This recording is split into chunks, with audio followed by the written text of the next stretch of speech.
So what about sports today, Mark? What caught your interest and or Pete's interest for Pete's Rebel Sports? Story that I've been looking at so far today, John, is the commercial ad sales, those 30-second spots. Actually, I don't know if they're 30-second or 1 minute, some are even longer, that are going for $8 million a piece and up.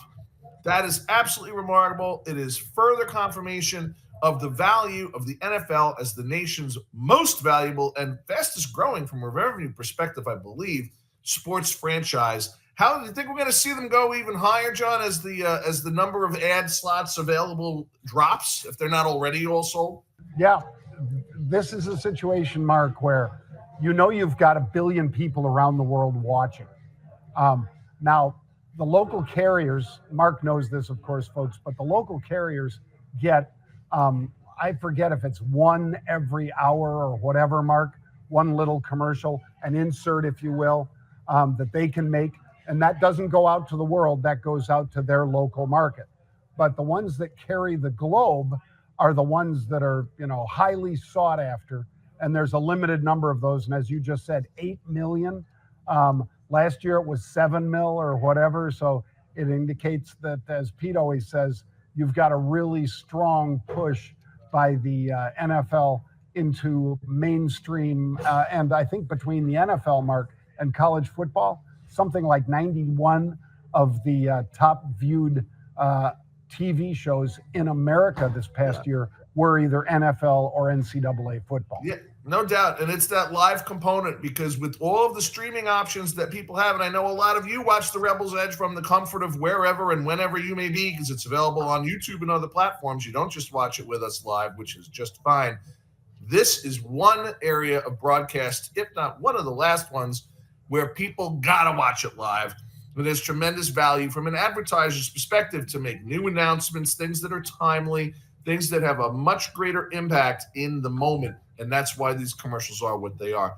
John, and we talked yesterday about the dominance of the free agents in the NFL, and it looks like we're going to continue that conversation today. Every single day of the year, it's the free agents. Would you agree? And who stands out? Well, I had to rely a little bit on Pete for this, Mark, but I tend to agree with him.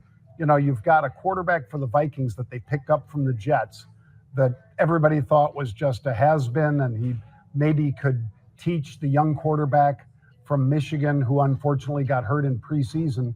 They thought he could teach him, tutor him, and so forth. Instead, he jumped in and they went 12-2.